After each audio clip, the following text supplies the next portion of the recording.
Baik, Alhamdulillah sudah kembali kita bersama lagi menerusi Rampai Pagi. Sekali lagi hari ini pertemuan kita Khamis 16 Jun 2022 Masihi. Baik, audio seperti yang telah pun kami berikan bersama di mana kita akan mengikuti satu segmen motivasi kewangan. Kali ini kita bawakan tajuknya hutang dan cara melindunginya.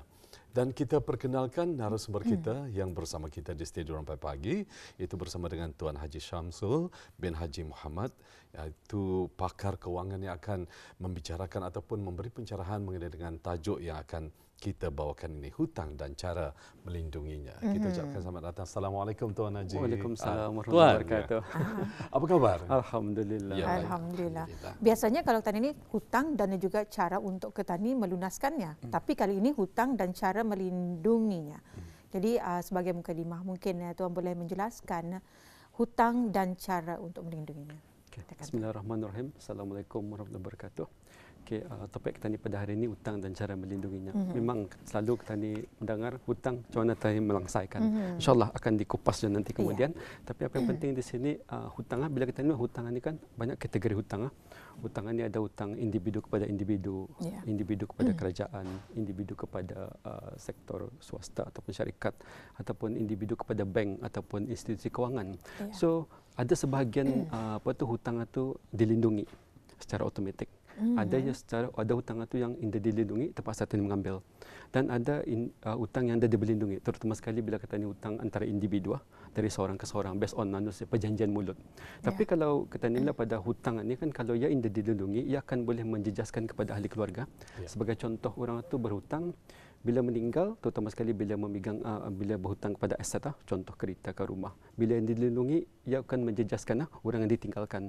Hutang itu terpaksa dibayar dan mungkin aset itu akan diambil. So ini kategori-kategori hutang. So jadinya bila kita melihat pada hutang itu dan ia mesti dilindungi, ia impactnya. Terutama sekali kalau ia meninggal ataupun kalau kecacatan kekal. Mungkin kalau yang membayar tidak pernah termasuk dalam dilindungi itu. So artinya bila kita ni berhutang, kita ni mesti tahu bukan saja untuk melangsaikannya. Kalau kita melangsaikan itu mungkin bila kita ni masih hidup, kita ni boleh melangsaikan. Tetapi bila kita ni mati separuh jalan atau meninggal separuh jalan, macam mana kita melangsaikan? So anita pentingnya kita ni hutang itu kita ni mesti tahu macam mana melindunginya. So bila kita lihat impaknya tu, bila orang itu meninggal, aset itu masih lagi dipegangnya dan hutang itu dilangsaikan oleh pihak ketiga. So inilah yang akan kita bincangkan pada pagi ini, macam mana kita ni berhutang dan macam mana kita ni melindunginya. Dan insya-Allah kemudian akan dikupas juga macam mana kita ni cara melangsaikan hutang yang yang efektif lah insya-Allah. Okey. Baik, Alhamdulillah, itu dia merupakan mukadimah dan juga penjelasan mengenai dengan yang kita maksudkan dengan hutang dan cara melindunginya. Tadi lebih memfokuskan kepada antara individu ke individu tersebut, ya. Baik, untuk seterusnya Tuan, kita ingin mengetahui mengapakah pengurusan hutang itu amat penting untuk diketahui oleh setiap individu. Okey, dalam perancangan kewangan, pengurusan hutang itu adalah salah satu topik yang memang penting lah. So bila kita lihat hutang ni ada dua jenis. Boleh kita dipanggil satu good debt, satu bad debt. Okey, hutang baik itu kita ni ada hasilnya. Contohnya, kita ni membeli rumah, kita ni berhutang untuk beli rumah. Kalau hutang yang kurang baik itu, kita ni berhutang tapi end of the day kita ni dapat apa-apa. So akhirnya jadi hutang. Contoh membeli barang yang unnecessary, barang itu kita ni ada sudah. Tetapi lepas itu membeli juga. End of the day bila kita ni ada duit, kita jual balik. So this is tani mesti fahamnya mana hutang yang boleh menghasilkan sesuatu dan hutang yang tidak menghasilkan apa-apa. So artinya itu hutang baik dan hutang kurang baik. So bila kita lihat daripada kenapa penting kita ni mesti mengetahui pengurusan hutangannya. Pertama ialah ia satu strategi yang boleh membantu kita ni untuk mencapai suatu matlamat kewangan. Sebagai contoh, bila kita ni sudah bekerja, kita ni ingin memiliki kenderaan. Mungkin awal bekerja itu kita ni ada duit. So kita ni boleh berhutang untuk mendapatkan kenderaan. Kenderaan itu kita ni gunakan untuk kita ni bekerja, untuk kita ni punya sosial, untuk memudahkan kita ni bergerak ke sana kemari. Contoh juga kita ni akan berhutang untuk mendapatkan sebuah rumah. ataupun dikategorikan sebagai hutang yang baik, artinya atau mengurus kewangan petani supaya petani dapatkan satu aset. Artinya pertama, ia membantu petani dalam mencapai sesuatu matlamat keuangan petani. Atau pertama, termasuk juga petani kalau macam petani ada anak itu kan petani belajar.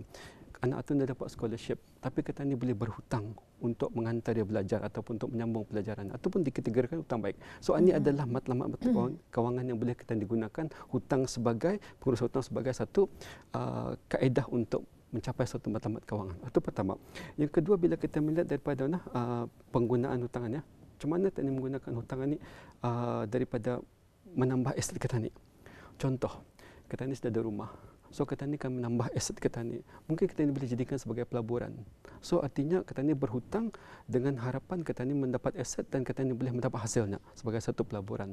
Contohnya bagi seseorang yang ingin memulakan perniagaan ataupun mengembangkan perniagaan. Bila petani tahu, kadang-kadang walaupun satu syarikat ataupun individu dalam yang ingin mengembangkan syarikatnya ataupun memulakan perniagaan, yang perlu modal. Okay? Jadinya ia tak akan berhutang. Tapi berhutang itu ia memastikan bahawa ia boleh membayar, itu yang paling penting. Dan juga apa yang diharapkannya daripada berhutang itu ia boleh membayar balik dan ia akan mendapat hasil daripadanya. Contoh, ia membeli sebuah rumah dengan harapan ia akan menyewakan. Artinya ia membeli aset itu untuk sebagai pelaburannya. So ia berhutang untuk sesuatu yang mendapatkan manfaat. Contoh ia berhutang untuk memulakan perniagaan. Mungkin kalau perniagaan ini petani mesti melimit, kadang-kadangnya perniagaan ini bukannya satu yang macam boleh menjanjikan satu keuntungan. Petani boleh juga end up dengan petani gagal lah. So artinya ia boleh berhutang dengan kadar minima. Lain halnya kalau petani mengembangkan perniagaan petani sudah maju dan juga petani ingin mengembangkannya. So terutama sekali memang ada sudah confirm, contoh ada projek ataupun ada sesuatu tender yang petani dapat. Petani belum berhutang dengan harapan memang petani sudah dapat projek itu. So ini adalah satu kategori yang kenapa petani mesti berhutang. Yang kedua, yang seterusnya adalah pendidikan. Yang paling pentingnya, kenapa pengurusan hutang itu penting ialah sebagai satu pendidikan. Kalau petani dah tahu macam mana cara mengurusan hutang, ada ujung-ujungnya petani terjerumus kepada hutang yang terlampau banyak. Mula-mula petani kan berhutang untuk berniaga, tapi perniagaan petani fail.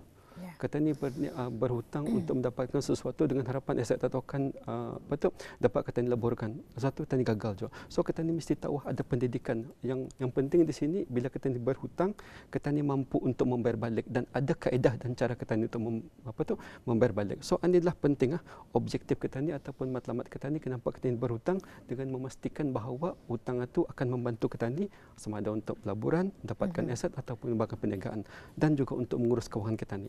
So ini penting kenapa kita mesti tahu macam mana cara mengurus keuangan kita ni, terutama sekali dalam pengurusan hutang kita ni. Banyak kategori-kategorinya ya. Dan di sini apakah antara yang menyebabkan seorang ini terjerumus ke dalam masalah hutang yang berlebihan itu? Seperti saya beritahu tadi semua yang petani rancang itu semestinya berjalan lancar. Tapi apa yang penting di sini sebelum petani berhutang, petani mesti memastikan yang petani ada harapan ataupun ada peluang untuk membayar balik. Antara faktor yang menyebabkan petanian terjerumus kepada hutang yang atau masalah hutang yang berlebihan. Pertama, pengurusan kewangan yang tidak teratur. Petani tahu berhutang saja, tapi petani tidak tahu adakah petani mampu membayar balik ke tidak. Contoh, kalau gaji petani RM1,000, maksimum petani berhutang RM600 untuk bayaran balik. Tetapi petani melihat daripada RM600 itu yang dapat dilihat daripada bank statement petani, apa-apa yang diperlukan oleh pihak otoriti. Dia ada limit-limitnya 60% daripada gaji. Ini hutang yang nampak. Tetapi kita ni melihat hutang yang tidak nampak, yang indah dikategorikan mungkin sama individu atau syarikat. So artinya bila kita ni indah dapat mengatur, kita ni indah melihat daripada segi cash flow kita ni, daripada bajet kita ni. Yang penting kita ni mengatur itu bila kita ni contoh kita ni mempunyai bajet. Kalau pendapatan kita ni RM1,000, kita melihat ini adalah perbelanjaanku. Daripada perbelanjaan itu contoh 600 dapat perbelanjaan petani. Kan petani kan berhutang 600 juga.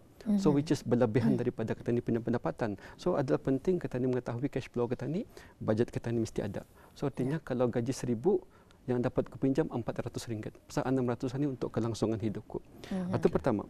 Kedua, perbelanjaan yang tidak terkawal lah. Semua akan dibalik. Apa yang dilihat kan dibalik. Selalu. Selalu. Indah dapat cash, boleh kredit. Sama ada pakai credit card ataupun meminjam daripada berapa financing facilities. Kadang-kadang barang itu tidak perlu. Contoh ada gadget. Karena ni gadget boleh kata ni hutang bayar secara bulan. Bila kita lihat daripada kategori ia boleh dibayar setahun, 2 tahun, 3 tahun. Dah jauh banyak ni, RM30 sebulan. Tetapi impaknya kepada pendapatan kita ni ada besar. Bukan kata ni kan menambah komitmen kita ni. Contoh sudah RM600 tambah lagi RM30 untuk tempoh 3 tahun ataupun RM40. Walaupun jumlahnya damit tapi akan berterusan. Okey, ini adalah perbelanjaan nanti ini terkawal. Apa yang akan dilihat ia akan dibalik. Betul. So end of the day kadang-kadang barang yang akan dibalik itu kita diperlukan. Ada sesuatu ditambah lagi satu. So end of the day bila sudah kata ni orang kepumpungan duit terpaksa dijual balik. So artinya barang sudah dijual, duit yang kita terima tu habis, hutang kita ni akan continue. So itu pertama. Yang satu lagi yang boleh kita kategorikan adalah bila perbelanjaan kita itu melebihi pendapatan. Tapi di sini ada dua senario. Dua senario itu maksudnya pertama orang yang memang pendapatannya itu memang kurang lah. Disebabkan oleh pendapatannya tidak banyak tetapi ia punya perbelanjaan itu besar. Mungkin keluarganya besar. Ini adalah mau untuk keperluannya. Diorang terpaksa berhutang untuk kelangsungan hidupnya tetapi dibayar lepas itu dihutang balik. So ini kategori di mana pendapatannya tu memang kecil untuk disebabkan oleh perbelanjaannya dari segi keluarganya. Tetapi satu kategori di mana pendapatannya besar tapi ia berbelanja tanpa mengawal. So yang patut kita dibendung ya. Kalau kategori pertama tu tadi memanglah pendapatannya kecil disebabkan oleh keluarganya besar, satu yang meminjam. Tapi ada satu lagi pendapatannya besar tetapi ia berbelanja pun besar yang tidak dapat dikawalnya. So ini adalah menyebabkan orang itu boleh terjerumus kepada what they call this perbelanjaannya itu menyebabkan hutangnya itu bertambah berlebihan. Dan yang seterusnya lagi adalah gaya hidup. Gaya hidup ini lifestyle lah. Kadang-kadang we look at now kadang-kadang peer pressure je. Peer pressure kadang-kadang antara kelik-kelik itu membeli ni kata ni pun terpressure akan membalikan hendak. Kadang-kadang bercerita pasal kanak-kanak, anaknya tu dapat ni, kata ni pun terpressure. Kadang-kadang bila memikirkan ni ujung tahun akan berlari ke luar negeri. Kata ni pun merasa adalah tekanan kepada kata ni. So mau indah mau kadang-kadang sebagai indung kata ni juga indah jauh macam tersurung kerana tempat ni kan mendulur. So kadang-kadangnya tapi walaupun kita biarlah kata ni ada had-hadnya lah yang boleh kita ni. Tapi yang penting di sini apa keperluan yang sepatutnya diberikan itu bukan as a lifestyle, ada satu keperluan. Contoh, anak kata ni perlu gadget untuk ia belajar. Itu satu keperluan. Tetapi kalau ia macam kadang-kadang kata ni lah kanak-kanak baru setahun 2 tahun sudah men-slide iPad which is not unnecessary sepatutnya. So bila kita lihat tekanan-tekanan ni mesti kita ni elakkan walaupun bercerita anak membalik ni ada balik. So kita ni mesti tahannya. Artinya di sini iman kita ni untuk mengawal itu mesti kuat. Kalenda kata ni kan join ni. Kalau join the club tu end of the day kita dah membebankan okey. Tapi kalau kita ni ikut yang sepatutnya kita ni mampu kita ni push juga. So artinya end of the day kata ni bermasalah. So inilah perkara-perkara yang boleh membagi tekanan kenapa end of the day kata ni terpaksa berhutang dan akhirnya akan menyebabkan kata ni ada masalah kepada hutang kita ni dan kewangan kita ni. Jadi istilahnya kalau orang kita ni peribahasanya ukur baju di badan sendiri. Ya. Jadi ada juga tadi saya tertarik dengan gali lubang tutup lubang. Ya. Kemudian untuk menyelesaikan itu untuk kelangsungan hidup. Baik, untuk seterusnya kita ingin mengetahui apakah kaedah perlindungan hutang yang dimaksudkan dalam konteks topik yang kita ni bawakan pada pagi ini. Okey. Tadi pada awal tadi kita bercerita mengenai hutang yang boleh dilindungi, hutang yang boleh indah dilindungi. Terutama sekali kalau kita ni mempunyai hutang secara individu, memang dah dilindungi tu. Yang dilindungi bila kita ni berhutang dengan pihak bank ataupun institusi kewangan. Okey, memang ada sebahagian hutang kita ni tu memang automatik mesti dilindungi. Sebagai contoh, orang tu mengambil pembiayaan rumah untuk mendapatkan pengelulusan, ia mesti dilindungi. Diambil mortgage takaful tu plan takaful gadai janji. So mesti dilindungi. Artinya bila berlaku kematian kepada orang tu pihak takaful akan membayar. Contoh juga untuk pembiayaan peribadi atau secara automatik ia dilindungi. So artinya kaedah takaful dan juga insurans itu boleh melindungi. Tapi sebahagiannya yang dah dilindungi, contoh kredit kad dah dilindungi. Contoh juga kita ni mengambil high purchase ataupun sewa beli kenderaan kereta daripada institusi kewangan ataupun syarikat kewangan. So bila tani membeli kereta yang dilindungi ada optional. So artinya kata ni boleh melindungi. Contoh juga pembiayaan pinjaman kenderaan kerajaan yang dah dilindungi. Artinya bila yang dilindungi kata ni boleh mengambil mengambil perlindungan itu. Kerana bayarannya cuma sekali, tapi ia melindungi untuk sepanjang Ketani punya hutang Ketani, tempoh hutang Ketani.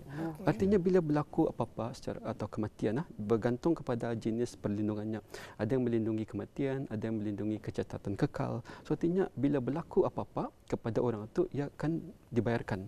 Artinya asetnya akan diambil dan juga hutang itu akan dilangsaikan. So ini penting untuk Ketani ketahui. Kadang-kadang orang tu membalik sesuatu minjam, terutama sekali kalau Ketani meminjam mengambil pembiayaan kenderaan. Padahal ia ada sesuatu yang boleh Ketani gunakan untuk melindungi. Kredit Ketani itu boleh dilindungi. So apa yang dilindungi ini adalah Ketani bila Ketani berhutang secara individu. Tapi boleh juga ada kaedah yang boleh Ketani gunakan. Contoh Ketani mengambil macam sesuatu plan takaful untuk mengcover Ketani jika berlaku kematian. So Ketani ambil macam contoh RM10,000 atau RM20,000. Tapi Ketani mesti jelaskan Ketani mesti membuat ada siapakah penama ataupun waris yang akan menerima.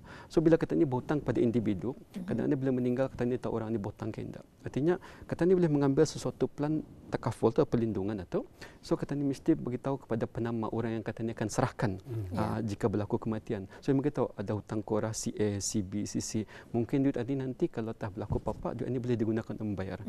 So artinya walaupun ia secara individu, Ketani boleh memesan kepada orang tu. Walaupun bukan direct mengcover hutang atau, tetapi Ketani ada plan takaful yang boleh Ketani gunakan untuk membayar. Pasal individu ni Ketani boleh melindungi kecuali dengan bank ataupun syarikat ataupun institusi kewangan. Itu boleh Ketani lindungi. So artinya adalah kaedah yang boleh Ketani gunakan. Jangan sekarang bila Ketani macam meninggal, anda tahu ada siapa Ketani berhutang. So artinya Ketani ndagi worry, keluarga ahli waris pun Ketani dah bebankan.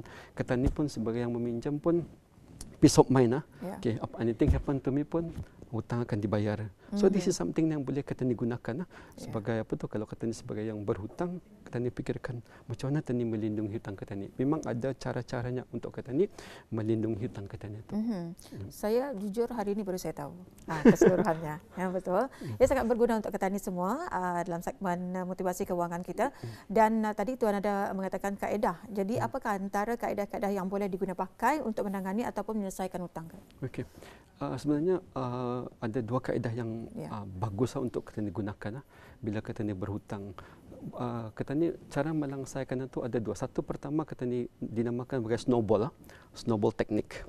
Snowball. Yang satu lagi avalanche teknik. Sebenarnya ia kurang lebih, tetapi cara penggunaannya berbeza. Okay, saya menerangkan mengenai snowball. Snowball ini artinya Ketani kan berhutang. Contoh ada 5 jenis hutang Ketani itu. 1, 2, 3, 4, 5 hutang Ketani. So Ketani akan menyusun mana yang jumlah yang paling kecil. Contoh ada hutang RM2,000, RM5,000, RM10,000 dan juga RM20,000. So Ketani akan menyusun yang damit dulu. Yang damit ini Ketani settlekan dulu. So cara Ketani mensettlekan yang 5 ini Ketani akan membayar seperti biasa. Tetapi Ketani mengambil duit lebihan. Contoh hutang pertama tu Ketani bayar kredit RM2,000 lah contoh kad kredit RM2,000. Ketani bayar sebulan contoh RM100. So Ketani tambah dengan duit Ketani RM50. So artinya instead of membayar RM100, Ketani bayar RM150. So artinya ia akan cepat sedikit. Okay. Bila sudah contoh instead of setahun Ketani bayar 8 bulan disebabkan Ketani menambah. So artinya bila selesai 8 bulan ada Ketani duit lebihan RM150 kan? Betul. Jangan digunakan untuk mentop up pembayaran utang seterusnya. Contoh utang seterusnya RM200 sebulan, duit lebihan RM150 dimasukkan ke RM200.5. Artinya RM350. Instead Ketani bayar RM200, RM300.5. So cuma itulah seterusnya. So atau Ketani gunakan adalah this is what they call snowball teknik. So artinya Ketani akan menggunakan satu-satu yang terbaik dulu baru Ketani menyelesaikan yang besar-besar. Artinya bila Ketani sudah menyelesaikan yang satu tu, Ketani merasa berjaya juga teknikannya. So Ketani membagi motivasi kepada Ketani untuk menyelesaikannya. Dan teknik kedua we call it avalanche. Avalanche ni ia melihat daripada segi berapa profit ataupun interest yang paling tinggi dulu dibayar. Contoh kredit kad 12%, 18%, 20%. Kalau setahun 2%, setahun 24%. So yang lain itu ada 10%, 9%. So Ketani susun mengikut keuntungan yang tinggi dulu. Artinya Ketani indah akan membayar banyak kepada interest ataupun keuntungan. So bila Ketani menyelesaikan yang besar kategorinya ni dari segi pembayaran interest atau yang Ketani selesaikan dulu. So sama juga kaedahnya bila Ketani selesaikan yang satu ni ada duit lebihan itu Ketani gunakan campur dengan hutang yang seterusnya. Bila satu persatu itu, so artinya dalam all in all untuk kedua-dua ni, snowball dan juga avalanche ni, ia akan mempercepatkan kata ni hutang itu. Contoh tadi kredit kad RM100 untuk 12 bulan, kalau tadi bayar RM150 mungkin 8 bulan. Betul. Yang tadi RM200, jadi kita ni bayarkan jadi RM350. Ia akan jadi pendek. Artinya semua hutang-hutang kita itu akan boleh kita langsaikan dengan cepat dengan dua kaedah ni. So ini adalah yang boleh kita gunakan. Saya suka berkongsi ni walaupun bila saya membuat taklimat ataupun buat kursus teknik ini yang selalu orang suka ni, macam mana kami menyelesaikan hutang. Hutang ni banyaknya, macam mana kami menyelesaikan. So ini adalah teknik yang boleh kita gunakan, snowball dan avalanche yang boleh kita gunakan untuk menyelesaikan hutang kita dengan lebih cepat. Alhamdulillah, sangat berguna dengan segmen motivasi kewangan kita pada hari ini, hutang dan cara melindunginya. Ini merupakan satu pengetahuan kita dan juga ilmu kepada kita. Kadang-kadang kita ni terbeban dengan hutang, bagaimana untuk menyelesaikan dan bagaimana sebenarnya cara untuk melindungi hutang-hutang ini. Jadi mungkin secara ringkasnya di mana masyarakat tani orang ramai kan orang tadi berkunjung untuk mengetahui lagi lebih lanjut mengenai dengan perkara ini. Okey. Di sini kami ada melalui Financial Planning Association Brunei. Di sana kami mempunyai beberapa perancang kewangan ataupun penasihat kewangan yang boleh membantu bis kita. Jadinya bukan saja dari segi macam mana kata ni mengurus hutang kata ni, macam mana kata ni membuat budget. Even to the extent of yang very simple thing macam mana kata ni berbelanja tu pun diorang boleh membantu. Artinya kadang-kadang orang dah tahu macam mana cara membuat budget. So kami boleh membantu cara mengurus cash flow-nya tu. Artinya kalau belanja kalau RM1,000, contoh perbelanjaan mengikut dengan keperluannya baru kemahuannya. So artinya kami boleh saja bukan saya membantu daripada hutang, kami boleh membuatkan budgetnya. Kalau orang itu contoh yang selalu yang saya encounter bila melihatkan gajinya 2,000, perbelanjaan 2,200. So di sana yang kami bantu. Mana yang akan dibuang, mana yang akan dibuang. Ini dipotong untuk memastikan dia mencukupi. So itu termasuklah dengan hutang ini. InsyaAllah kami boleh membantu melalui dengan Persatuan Perancangan Kewangan Brunei Darussalam. Alhamdulillah. Itu dia dengan penjelasan Ustaz tadi ya.